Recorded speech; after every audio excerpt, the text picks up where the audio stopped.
საათიდან დაიწყეს რუსთაველის გამზირზე მოქალაქეებმა შეკრება და ახლა უკვე დედაქალაქის ცენტრალური გამზირი ტრადიციულად არის გადაკეტილი. აქ საქართველოს დროშებით არიან მოქალაქეები და ასე ცდილობენ, რომ საკუთარი პროტესტი გამოხატონ. ყველაფრის მიუხედავად მათი ეს პროტესტი მაინც შედგა დღესაც.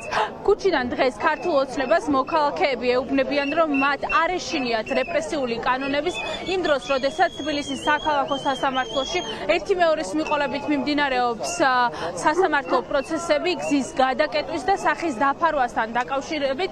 ამავდროულად ასეთი არის ვითარება დედაქალაქის ცენტრალურ გამზირზე. აქ არიან სხვადასხვა სფეროს წარმომადგენლები, არიან მსახიობები, მომღერლები, სტუდენტები და ყველა ერთად ახლა ფიქრობს, რომ ახლა გადამწყვეტი მნიშვნელობა აქვს იმას, რომ ამ რეპრესიული და მახრჩობელა კანონების მიუხედავად მათი ეს პროტესტი გაგრძელდეს. ამ საპროტესტო აქციას რამდენიმე წუთის წინ შემოუერთდა მამა დოროთე. ის ამ ფორმით ყოველდღიურად ცდილობს, რომ ქუჩაში გამოსულ მოქალაქეებს სოლიდარობა გამოუცხადოს. ის ყოველდღიურად მოდის რუსთაველის გამზირზე, ესაუბრება აქ შეკრებილ მოქალაქეებს, აქ შეკრებილ ახალგაზრდებს და ახლა დედაქალაქის ცენტრალური გამზირიდან ყველა ფიქრობს, რომ დაპატიმრებული მოქალაქეებისთვის ბრძოლა სწორედ რუსთაველის გამზირიდან უნდა გაგრძელდეს.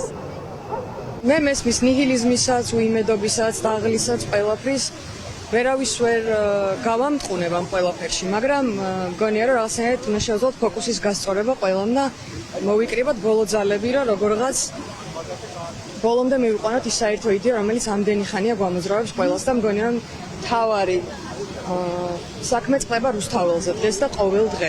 ძალიან მნიშვნელოვანია. ეუბნები ქართულ ოცნებას, რომ შენ ხარ არალეგიტიმური მთავრობა, ჩვენი ბრძოლა გრძელდება, ჩვენ ქართველი ხალხი რაღაცნაირად მოვახერხებთ იმას, რომ ჩვენი ძალადობისგან დავიცვათ თავი და საკატრის პასუხს გაგცემთ ქართველი ხალხი აი ამ ძალადობისთვის, რასაც ახორციელებთ. ჩვენ ხედავთ, რომ ქართული ოცნება ყოველდღიურად ცდის ჩვენს ჯიუტეს და მათ არ იციან, რომ ქართული ხალხი საკმაოდ ჯიუტი არის, რადგან ყოველდღე მიუხედავად იმ რეპრესიული კანონისა, რომელიც გამოიწვევს თითოეული იმ ადამიანის დაკავებას 15 დღემდე, რომელიც გზას გადაკეთავს, მაინც გამოდიან ხალხი, მაინც იკეტება რუსთაველი, რადგან ეს არის ბრძოლა, რომელსაც ჩვენთვის ძალიან დიდი შინაარსი აქვს. ბრძოლა, რომელიც ჩვენი ქვეყნის მომავლისთვის არის და მერწმუნეთ ვერანაირი ვერც 15 დღე თუ სხვანაირი რეპრესია ვერ შეაშინებს და ვერ შეაჩერებს ამ პროცესს. მიუხედავად ყველაფრისა, მიუხედავად იმ ტოტალიტარული რეჟიმის გაძლიერებისა, რასაც ახლა ჩვენ ვხედავთ, ხო, ყოველდღიურად და იმ რეპრესიებისა, რასაც უბრალოდ ეროვნული ინტერესების დაცვის გამო ადამიანებს სწირავენ, ხო, და აშორებენ სამოქალაქო საზოგადოებას, ხო, მიუხედავად ამ ყველაფრისა ჩვენ არ შევეგუებით და არაძალადობრივ ფორმებში, აი როგორც ახლა გავაგრძელებთ და ეს არ შეწყდება იქამდე, სანამ ეს ქვეყანა არ განთავისუფლდება დიქტატისგან. იმის მიუხედავად, რომ ქართულმა ოცნებამ კანონები გაამკაცრა და რუსთაველის გამზირზე გამოსულ ახალგაზრდებს და სხვადასხვა ასაკის ადამიანებს ერთი მეორის მიყოლებით აკავებენ, აქ პროტესტი მაინც არ ჩერდება.